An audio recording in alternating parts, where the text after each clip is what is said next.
Betul. Karena di sisi lain juga memang ada guru-guru yang sudah disekolahkan, udah pinter, dari sisi metodologinya udah oke banget nih waktu di kelas gitu ya. Terus dia resign gitu. Kalau kata guru saya, guru itu syaratnya cuma 2. Iya. Apa yang pertama amanah. Amanah. Yang kedua itu kompeten.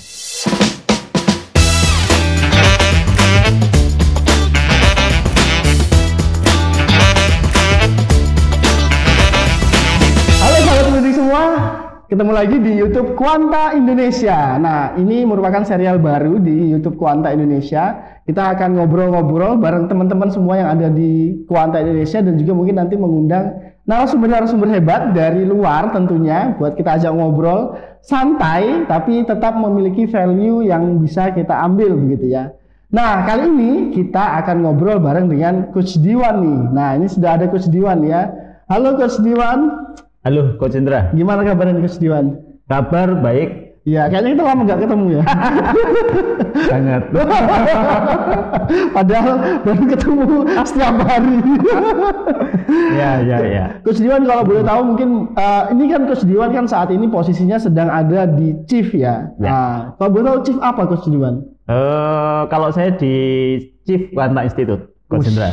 Ini Quanta Institute berarti ada institusinya. Oh, apa gimana ini? Ya. Jadi gini, Coach Indra, kalau kita berbicara tentang pendidikan kan banyak ya. Ya. Termasuk pelatihan-pelatihan yang ada di Quanta, workshop-workshop yang ada di Quanta. Nah, pelatihan atau diklat khusus itu diadakan oleh Chief Quanta Institute. Berarti yang bentuknya diklat ya? Diklat, bootcamp. Itu ada di Quanta Institute. Baik. Nah, Coach Diwan, ini mumpung ada Coach Diwan, kita pengen ngobrol-ngobrol bareng nih, terutama dengan fenomena pendidikan saat ini gitu ya. Saya tuh beberapa kali diskusi dengan sekolah gitu ya, mereka kadang menyampaikan kepada kita bahwa mereka kesulitan gitu Coach Diwan untuk mencari guru gitu ya. Guru terutama di daerah nih. Kalau di daerah nih mereka agak sulit gitu cari guru yang berkualitas, yang sesuai dengan kualifikasi mereka gitu ya. Nah, sedangkan di sisi lain Coach Diwan, kita melihat kampus-kampus saat ini juga banyak sekali meluluskan guru baru di setiap tahunnya. Jadi kalau menurut Coach Diwan gimana fenomena seperti ini? Ya. Seharusnya seperti hukum ekonomi ya. Banyak lulusan gitu kan daya serapnya. Iya, kan harusnya begitu ya Coach Diwan ya. Kalau berbicara tentang guru ini, Coach Indra, kita bisa melihat dari 2 sudut pandang yang berbeda. Yang pertama kita bisa melihat dari sudut pandang lulusan. Nah, berarti sebagai mahasiswa nih ya, mahasiswa yang sudah diluluskan. Yang kedua kita bisa melihat dari sudut pandang sekolah. Berarti si industri yang membutuhkan gitu ya? Ya, yang membutuhkan guru. Ya, kalau kita melihat dari sudut pandang mahasiswa ketika lulus, anggap aja saya sendirilah. Ketika lulus ya dulu. Flashback ini ya? Ya, flashback, ingat-ingat ke belakang. Itu kalau lulus seumpama. Waktu itu begitu lulus di wisuda langsung diminta untuk masuk kelas ngajar. Waduh. Wah, itu saya meyakini perform saya nggak akan 100%. Walaupun sudah micro teaching ya? Meskipun sudah micro teaching, meskipun sudah PPL, meskipun sudah praktek dimanapun gitu, saya meyakini itu. Karena apa tuh Indra? Beda ruhnya ya ketika kita PPL sama betul-betul ngajar di kelas. Iya. Dari sisi mental mungkin beda ya? Ya, yang pertama dari sisi mental, kesiapan dari sisi mental. Iya. Apalagi yang sekolahnya itu memiliki ciri khas khusus. Ya, ciri khas keagamaan, ciri khas budaya, ciri khas macam-macam lah sekolah ya. Nah, kita mungkin belum bisa melebur ke ciri khas sekolah itu. Itu membuat mental kita belum kuat. Yang kedua, Coach Indra, yang berkaitan sama mahasiswa. Itu berkaitan sama kalau di pilot kan ada jam terbang ya. Iya, betul. Begitu juga sama guru itu ya perlu jam terbang. Jam ngajar mungkin. Jam ngajar. Contoh ya, saya pinternya luar biasa ketika kuliah. Iya. IPK 4,00 bulet. Tapi ketika saya tidak punya pengalaman ngajar, tahu-tahu diminta ngajar ya gobios lah ya. Gobios itu apa ya, berkeringat ya. Ada biji jagung ya. Biji jagung. Karena yang semulanya yang kita hadapi itu pengetahuan kertas, ujian, pengetahuan buku dan lain sebagainya. Kemudian kita beralih, kita harus berhadapan sama siswa-siswa. Iya. Nah, itu kan dari sisi psikis dulu. Ya betul. Ya, kita belum memahami bagaimana menghadapi anak. Anak pun kan banyak. Kalau pendekatan VAK ada 3 kecerdasan anak. Iya. MI ada 8 atau 9. Apalagi sekarang Merdeka Mengajar nih. Nah, apalagi ada itu. Diferensiasinya luar biasa. Nah, diferensiasinya luar biasa. Itu 2 hal ya. Kita sorot dari sisi mahasiswa. Dari sisi si orang lulusannya lulusan itu ada 2. Calon guru nih ya. Nah, calon guru. Yang pertama mental, kesiapan mental. Yang kedua adalah dari sisi jam mengajar. Jam mengajarnya ya. Yang terbang untuk ngajar. Itu belum berbicara tentang kognitifnya ya. Banyak nanti ya itu turunannya. Nah, yang kedua sudut pandang yang lain adalah dari sisi sekolahnya. Oke, sekolahnya kenapa nih Gus Juan? Nah gini, kalau saya punya sekolah, pasti saya punya ekspektasi nih. Oke. Saya punya visi, saya punya misi, saya punya janji kepada wali murid yang nanti anaknya itu akan bisa setelah lulus di tempat saya A, B, C, D, E, F, G dan seterusnya. Saya nggak bisa dong ngambil guru sembarangan gitu kan. Oh ya, karena kita punya jaminan lulusan gitu ya, atau quality assurance ya. Jaminan lulusannya seperti apa. Kita nggak bisa ini ada guru habis lulus dari sini langsung saya ambil, dicomot, nggak bisa gitu ya. Nggak mau dong saya punya sekolah bagus, punya janji kepada wali murid, sedangkan saya menyajikan guru yang asal-asalan, kan nggak mungkin. Iya betul. Ya, karena saya kan juga mikir lembaga saya harus long term ya harus dan dipercaya gitu ya. Itu kan butuh orang-orang yang mengetahui bagaimana melayani, tidak hanya kognitifnya aja, bagaimana melayani, bagaimana memahami, bagaimana bisa mengetahui setiap siswa, bagaimana bisa mengelola wali murid dan lain sebagainya. Oke. Nah, kalau kita compare kan ya, Coach Indra, dari sudut pandang A sama sudut pandang B, ini kan sudah berbeda ya. Iya. Nah, sudut pandang nggak ketemu nih ya. Ya, belum ketemu. Di sisi lain yang alumni ini belum berpengalaman mungkin. Mungkin kalau dari sisi kognitif mungkin sudah ada lah yang oke gitu lah ya, banyak lah yang oke gitu ya. Cuman dari sisi pengalaman mungkin masih kurang karena kurang jam terbang tadi gitu ya. Nah, dari sisi sekolah berarti mereka inginnya yang sudah matang sebenarnya. Nah, gitu ya? Betul. Yang sudah punya pengalaman gitu ya. Itu kan titiknya, kalau di teori ekonomi kan ada titik equilibrium ya. Pertemuan antara penawaran sama permintaan. Oke. Nah, di situ titik temu, pasarnya kan di situ kan. Nah, kalau ini kan nggak ketemu. Yang satu masih butuh pengalaman. Butuh jam terbang, yang satu pengen yang terbaik. Iya, gitu. Kualitasnya yang terbaik. Kualitas grade A lah gitu ya. Grade A. Sedangkan yang grade A itu pasti mengalami tahapan-tahapan yang sebelumnya itu pasti belajar gitu kan. Oh iya. Ini itu sama kayak fresh graduate yang mau daftar kerja gitu ya. Tapi yang persyaratannya harus pengalaman 5 tahun gitu ya. Iya. Nah, itu yang memang kita selaku penyelenggara pendidikan, kita juga harus punya strategi, Coach Indra. Jadi nggak bisa dong kita tutup mata, ya udah saya pokoknya yang baik-baik tanpa ada pembinaan di dalam, ya nggak bisa gitu. Oke, terus berarti jalannya gimana nih bagi sekolah yang butuh guru gitu Coach Diwan ya? Sedangkan kita tahu yang seperti kita ngomong tadi gitu ya, banyak dari calon gurunya belum berpengalaman gitu. Nah, gimana kalau cara sekolah yang bagus gitu ya untuk beradaptasi dengan kondisi seperti itu? Ada beberapa strategi, Coach Indra, dari sudut pandang sekolah ya, bagaimana cara mencari guru gitu kan. Oh iya betul, Itu kan yang saya maksud ya. Nanti bagaimana punya SDM guru yang unggul yang bisa mengantarkan atau menemani belajar anak-anak, yang anak-anak belum tahu menjadi tahu, yang belum paham menjadi paham, yang belum menjadi sesuatu gitu kan. Betul. Nah, itu kan butuh proses. Itu banyak strateginya Coach Indra. Nah, beberapa ini nanti kita bahas beberapa strategi aja ya. Oke. Soalnya kalau banyak episode berikutnya lah. Ya. Jadi yang pertama Coach Indra, ada tipologi sekolah yang dia punya ekspektasi tinggi, tapi dia itu menggunakan strategi bagaimana dia itu bisa melahirkan orang-orang hebat baru.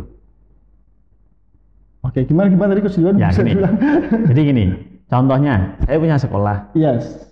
Saya tidak hanya bisa punya keinginan mengantarkan siswa-siswa saya untuk sukses ketika lulus, tapi saya juga punya keinginan guru-guru yang ada di lembaga saya itu juga tumbuh berkembang. Oh. Jadi tidak hanya gini, saya nggak bisa dong.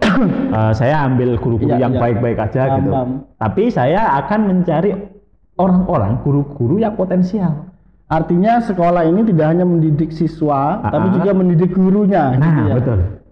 Oh, iya. Jadi itu ada strateginya itu. Nah, untuk melakukan strategi ini perlu investasi. Sebetulnya dua-duanya perlu investasi. Ya. Tapi investasinya yang diinvestasikannya berbeda. Oke.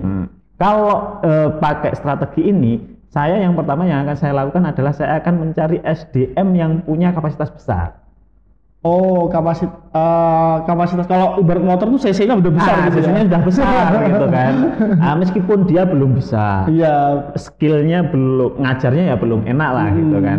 Tapi bagaimana caranya saya bisa mengetahui CC-nya anak ini tuh bagus. Iya, tinggal dipoles lah gitu. Tinggal dipoles, punya potensi yang tinggi. Oke. Nah, kalau pengen tahu itu kan saya harus mencari. Nah, kalau ini kan nggak bisa ditemukan di jalan-jalan ya. Kita harus mencari nih. Betul. Nyari di kampus, contohnya ya, kampus perguruan tinggi keguruan. Iya. Itu kita cari aja. Pasti kan punya jaringan nih kita. Paling nggak dari alma mater kita sendirilah. Nah, kita cari bibit-bibit unggul. Oh, oke. Dia fresh graduate. Nah, setelah yang kedua kita dapat, itu yang kedua kita harus memastikan dari sisi kompetensi dan komitmen itu clear. Sudah fix ya gitu ya. Jadi kompetensi itu maksudnya gini. Oke, dia belum bisa secara keseluruhan pendidikan. Tapi kalau dari sisi anaknya, ini anak yang cerdas, bisa di-upgrade ya. Ini yang kita pilih gitu kan. Jangan sampai kita memilih yang penting asal mau, jangan, nanti investasi kita akan berat. Kalau strategi yang pertama ini ya. Ya, strategi yang pertama. Artinya kemauan belajar dari si calon guru ini oke gitu, udah bagus gitu ya. Ya, salah satu indikatornya adalah bagaimana dia membaca. Bagaimana dia berinteraksi untuk lebih tahu, bagaimana dia pengen tahu, entah belajar dari manapun lah. Nah, itu bisa kita ketahui kan. Kalau pengen ilmiahnya ya di tes psikologi, kan. Nah, itu kan bisa tahu kapasitasnya seperti apa. Termasuk IQ-nya mungkin. Termasuk IQ-nya. Tapi kalau kita selaku pemimpin itu pasti kan sudah punya indera keberapa ya. Kita sudah bisa menerawang lah. Oh, anak ini punya bakat, oh anak ini punya kapasitas besar, oh anak ini bisa di-upgrade dan seterusnya kan, tahulah sorotan matanya, wajahnya, terusnya ya. Baru kelihatan sekelebat itu sudah paham ya. Itu insting seorang yang pengen membesarkan tim, membesarkan lembaga itu. Saya meyakini Bapak Ibu sekalian yang punya sekolah, punya lembaga, saya meyakini punya insting itu. Oke, tapi kalau belum punya ya pakai tadi. Ya, kalau pengen ilmiah ya pakai tadi ya, pakai psikologi dan lain-lain tadi lah ya. Saya meyakini ya sekarang sudah banyak lah yang itu. Bahkan yang gitu. online pun sudah. Itu. Nah, yang kedua dari sisi setelah kapasitas ya, itu dari sisi komitmen. Oke, jadi kapasitasnya harus besar, komitmennya juga harus tinggi. Harus tinggi. Ya dong, masa saya beli komitmen yang rendah gitu kan. Maksudnya komitmen itu bukan gini ya, Coach Indra. Orang dulu mendefinisikan komitmen itu ya udah, kamu nyantol ke saya selamanya, itu komitmennya tinggi. Kalau sekarang beda nih? Beda, apalagi anak-anak sekarang ya. Iya. Nah, tapi komitmennya gini. Oke, kita punya visi yang sama nih. Nah, kira-kira nanti bisa kontribusi bersama saya untuk mewujudkan sama-sama visi ini. Berapa lama? Oh, jadi komitmen di sini bukan selamanya gitu ya? Tapi ada, bukan berarti semuanya selamanya. Iya, ada jangka bisa waktu. Kita kasih jangka waktu gitu ya. Ya. Oke. Apalagi milenial nih ya, suka pindah-pindah. Suka lompat-lompat ya. Suka incip-incip gitu. Ya, incip. Nah, dari sisi komitmen ini beberapa kalau dulu ya salah satu mengikat komitmen kan dengan menarik ijazah. Iya. Tapi kalau sekarang itu ternyata sudah nggak begitu. Oh, sudah nggak gitu caranya ya? Begitu caranya gitu kan. Oke. Pakai pendekatan persuasif, pendekatan engagement ya. Oke. Ya anggap aja gini, Coach Indra saya sasar nih sebagai guru saya. Saya mau nggak mau harus dekat sama Coach Indra. Iya, oke. Nah, paling nggak Coach Indra percaya sama saya. Kalau sama-sama harus dapat hatinya dulu nih ya. Harus sama itu. Oke. Meskipun ini nanti secara teknis akan panjang ya. Iya. Tapi secara umum seperti itu. Tapi gini Coach Diwan, mohon maaf ya saya potong ya. Itu kan kondisi ideal ya, di mana si sekolah ini pastilah ingin kompetensinya tinggi, ingin juga komitmennya juga bagus gitu ya. Nah, kadang kan namanya di lapangan, apalagi di daerah-daerah yang mungkin tidak banyak universitas di sana gitu ya. Itu kan akan sulit mendapatkan itu. Keduanya maksudnya. Mungkin hanya ada salah satu. Nah, itu gimana Coach Diwan? Mending yang komitmen atau mending yang kompetensi nih Coach Diwan? Kalau saya yang komitmen. Oh, komitmen ya.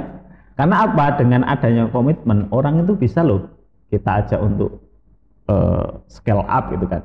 Kita ajak untuk upgrade itu gampang. Oh. Karena kan kita sudah punya peta nih tadi sudah sama nih ya. Di tes psikologi ya contoh, atau kita sudah punya cara menilai, cara pandang. Oh, anak ini bisa di-upgrade dan lain sebagainya. Ketika komitmen itu bisa diajak untuk ketika upgrade. Sudah kobil tuh gitu ya. Nah, itu sudah di-upgrade, yang penting komitmen dulu kan. Oke, kalau sudah komitmen membangun visi bersama saya, mewujudkan visi bersama lembaga saya, ayo nih kita sama-sama ya berkembang ya. Nah, nanti saya kembangkan, nanti di sisi lain kita bersama-sama mewujudkan visi kita. Oke, berarti kalau dibagi mungkin kuadran ya, 4 kuadran gitu ya. Berarti kan yang pertama pasti yang komitmen tinggi, komitmen tinggi dan kompetensi tinggi. Nah, terus yang kedua pilihan nomor 2-nya tuh itu yang komitmennya tinggi walaupun kompetensinya rendah. Ini lebih mudah Coach Indra, karena kalau komitmennya tinggi, kompetensinya rendah, itu salah satu yang bisa kita lakukan. Salah satunya adalah kita bisa training guru itu, bisa mentoring guru itu, bisa disekolahkan juga, bisa disekolahkan, banyak lah ya. Yang penting komitmennya udah kita pegang. Komitmen sudah kita pegang. Beda ketika sebaliknya ya, Coach Indra. Kompetensinya tinggi, komitmennya rendah. Wah, ini membuat sakit hati kadang. Apalagi sudah pinter gitu ya. Anak-anak juga sudah suka gitu. Iya, pinter karena dia nanti gini, kalau lama kelamaan komitmennya rendah, itu lama-lama ini nanti akan jadi penyakit. Ini pinternya akan menjadi provokator nih. Karena tidak tersalurkan. Karena komitmennya rendah. Pinter tapi terlambatnya terlalu sering, gitu kan? Pinter tapi dari sisi ketepatan waktu, pengumpulan tugas, nilai ke teman-teman minim. Pinter tapi ya ketika di kelas malas-malasan, nggak pakai media dan lain sebagainya, itu kan susah, gitu kan? Kalau itu memang pendekatannya adalah bagaimana kita menyentuh, kalau kita seorang muslim ya kita sentuh secara ruhiyah. Ruhiyahnya ya. Spiritualnya. Jangan-jangan ada yang salah dari sisi spiritualnya. Yang belum clear nih ya. Dari tujuan dia mengajar apa, tujuan dia berkecimpung di dunia pendidikan apa. Takutnya gini ada misorientasi, gitu kan. Karena kan banyak, mungkin nanti bisa kita bahas kemuliaan guru ya. Ini nanti episode berikutnya. Berarti kalau sudah bisa saya tangkap tadi kan berarti yang dipilih adalah kalau dari sisi Coach Diwan tadi ya, yang komitmen, yang penting komitmennya tinggi. Ya, artinya kalau kompetensinya rendah bisalah kita upgrade, kita sekolahkan atau apa. Nah, di sini jadi masalah biasanya Coach Diwan juga ya, yang sering saya temui. Kadang itu yayasan atau lembaga itu mereka masih belum punya trust gitu ya untuk misalkan memberangkatkan si guru ini ikut diklat misalkan. Nah, itu agak berat gitu ya karena ini guru baru nih, sebelum teruji antara loyalitasnya belum teruji nih. Betul. Karena di sisi lain juga memang ada guru-guru yang sudah disekolahkan, udah pinter, dari sisi metodologinya udah oke banget nih waktu di kelas gitu ya. Terus dia resign gitu. setelah sekolah selang 1-2 bulan resign gitu. Nah, ini gimana Coach Diwan untuk jika mungkin Coach Diwan sebagai orang yayasan mungkin ya. Kalau menyikapi kondisi yang seperti itu bagaimana? Ya, gini. Dari sudut pandang positif ya Coach Indra. Dari sudut pandang. Ini ada positifnya juga ini. Iyalah, kita harus ambil dari sisi positif. Kita aliran positif ya. Apapun kejadiannya kita ambil. Nah, kalau positifnya Coach Indra, mungkin kita menilai orang ketika di situ tidak ada indikator-indikatornya. Allah akan menunjukkan indikator itu melalui seperti itu. Jadi contoh, itu kan nggak bisa kita lihat ketika tes interview. Psikologi itu kan nggak bisa. Nah, itu kan dalam hati sendiri kan. Oh, ini ternyata masih punya kita diduakan lah ya. Sebetulnya pengen masuk di sekolah A karena belum bisa diterima gitu ya. Masuk bersama kita. Nah, ternyata kan itu kan nggak masuk di indikator-indikator atau instrumen-instrumen kita kan. Iya, betul. Nah, itu cara Allah untuk mengetahui bahwa oh ya, ini bukan terbaik di lembaga kita. Artinya memang ya sudah memang dia lebih baik keluar gitu ya. Keluar, ya. Daripada nanti dia di sini lebih lama menghabiskan uang lebih lama gitu. Nah, mending kalau sudah mengetahui ya loyalitasnya bagus, komitmennya bagus, itu yayasan. Saya meyakini yayasan itu untuk investasi ke orang tersebut itu nggak separuh-separuh. Nggak ragu-ragu lah. Ragu-ragu. Nah, tapi yang jelas itu dari sisi komitmen itu selesai dulu. Tadi loh, bahasanya Coach Indra, komitmennya ya, komitmennya harus jelas dulu. Mau di sini berapa tahun? 5 tahun. Kalau 5 tahun saya upgrade ini ya, gitu kan.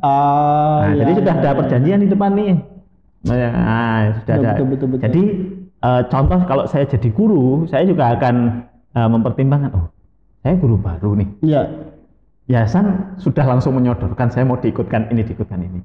Nah, berarti serius nih. Iya, berarti saya ini juga dianggap sebagai keluarga besar yayasan ini gitu ya. Jadi yayasan tersebut menganggap saya itu tidak hanya pegawai. Iya, tidak hanya pekerja saja. Tidak hanya pekerja, tapi mitra untuk sama-sama mencapai visi. Iya. Nah, ini kan kadang berkaitan sama paradigma ya,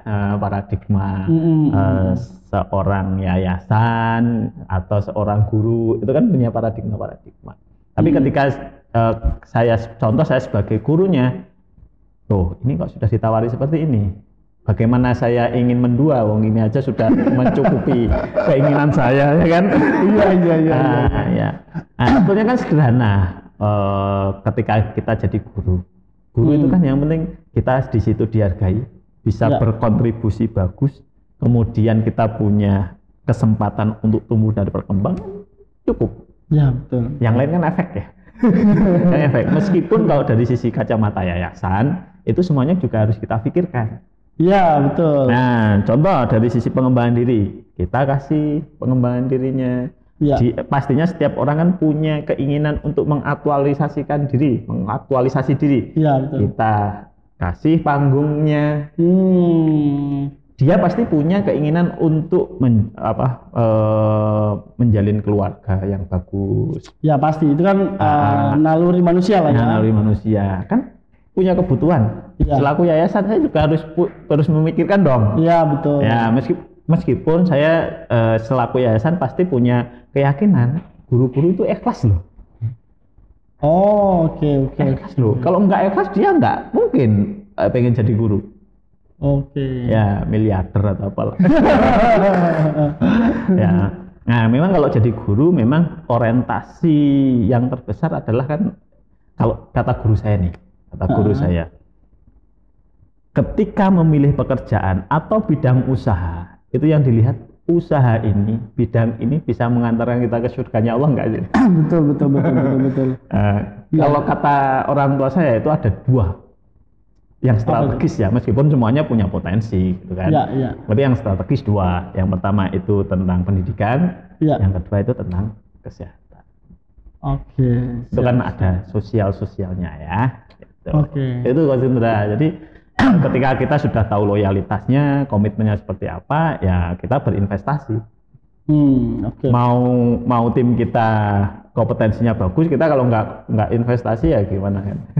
Iya. Jadi dia tidak merasa menjadi bagian dari lembaga tersebut nanti. Hanya sebatas kerja aja gitu ya. Padahal kalau guru itu kan kayaknya nggak bisa hanya kerja aja gitu kan ya. Karena kan harus mengajar pakai hatinya juga untuk sampai ke siswanya gitu ya. Ya, termasuk untuk berkaitan sama ini ya, Coach Indra, kompetensi ini, peningkatan kompetensi ini ada dua cara, dari internal maupun eksternal.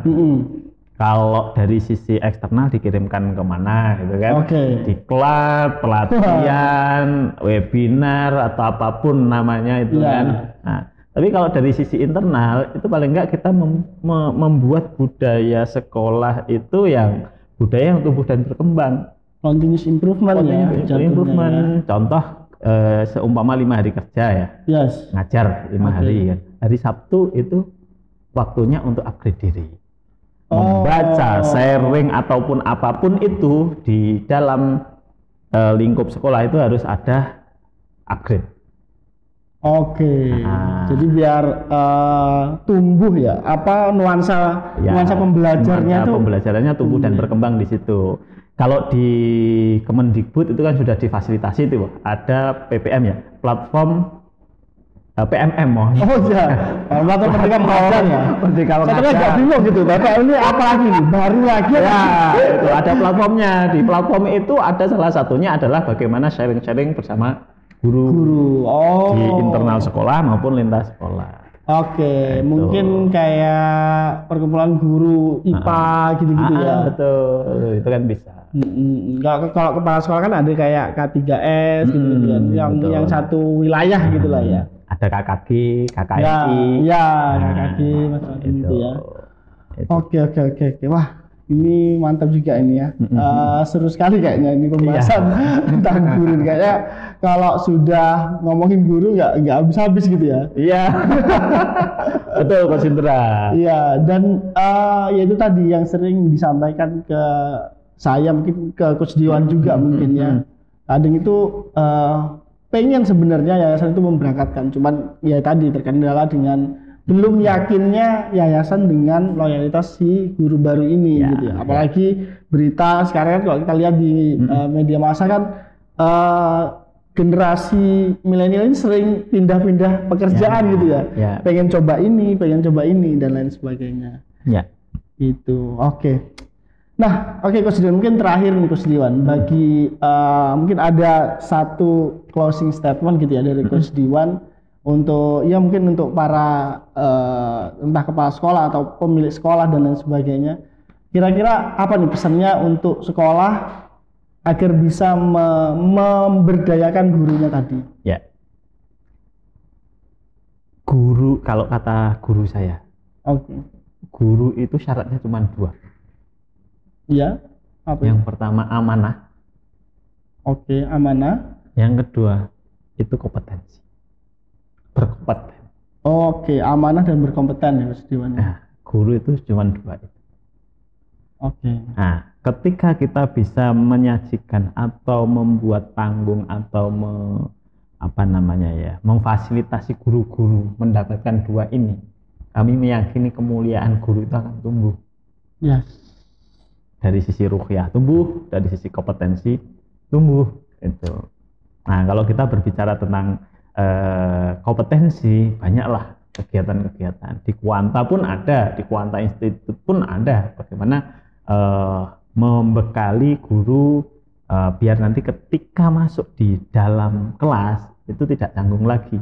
Oke. Nah, ataupun ketika seumpama ini guru-guru betul-betul fresh graduate, itu sudah tidak mulai dari nol seperti SPBU. Tapi sudah punya bekal-bekal. Bekal seperti apa, metodologi. Karena guru itu 3, Coach Indra. Yang pertama berbicara tentang kompetensi atau profesionalisme guru. Jadi guru itu nggak boleh miskonsep. Oke, harus paham lah. Harus paham. Gitu ya. Karena ini ruhnya guru. Yang kedua adalah dia paham kurikulum karena arahnya ke situ. Kurikulumnya seperti apa? Baik kurikulum nasional maupun kurikulum dari sekolah. Ya, karena ini nanti berkaitan sama outputnya. Ini mau dibawa kemana sih anak kelas 1, kelas 2, 3 dan seterusnya. Apa sih capaian-capaiannya gitu capaiannya seperti apa gitu kan, dari sisi akademik maupun non akademik. Dan yang ketiga itu metodologi. Oke, metodologi ya. Jadi bagaimana mengajarnya. Kalau siswa, karakteristik siswa saya seperti ini, bagaimana mengajarnya.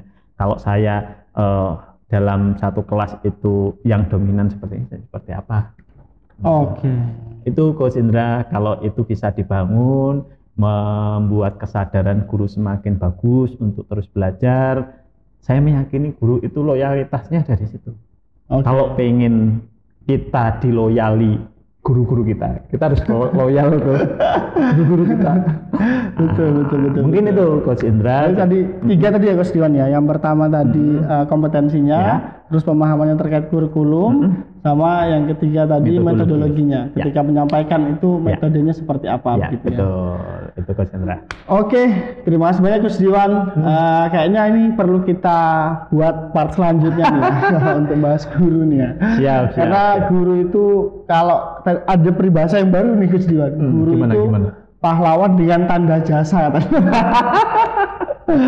itu perlu kita bahas juga tuh kayaknya seru ya bahas apa nanti kita kupas gitu ya, seperti apa sih fenomena saat ini. Nah, bagi teman-teman semua, bagi yang belum yang pertama kali datang di YouTube Quanta Indonesia, silakan bisa di-share mungkin video-video yang kita produksi gitu ya, yang kita buat. Tujuannya hanya satu, agar kita bisa membahas tentang dunia pendidikan, bisa memberikan insight baru, memberikan value-value, nilai-nilai yang baik dan dengan cara yang ringan mungkin ya Coach Diwan ya. Oke. Oke, sampai bertemu lagi dengan Coach Diwan di konten selanjutnya. Dan kita cukupkan sampai di sini. Jangan lupa like dan subscribe. Assalamualaikum warahmatullahi wabarakatuh.